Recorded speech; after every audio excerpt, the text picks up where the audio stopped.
መሳይ ተፈሪ ነኝ የወላይታ ዲቻ አሰልጣኝ የቀድሞ ኢትዮጵያ ብሔራዊ ቡድን አሰልጣኝ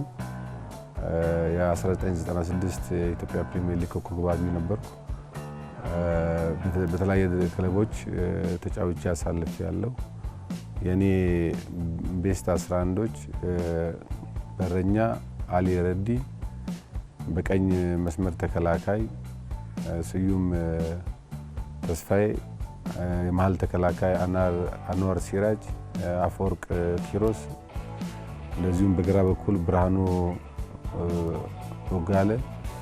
ሁለት የተከላካይ አማካይ ነው 4-2-3-1 ነው የሚጠቀመው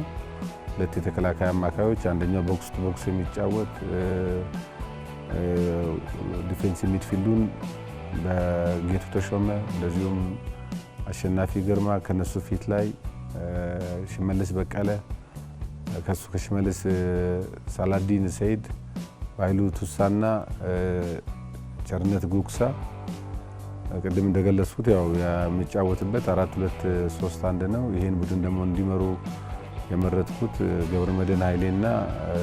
ወርቁ ደርገባ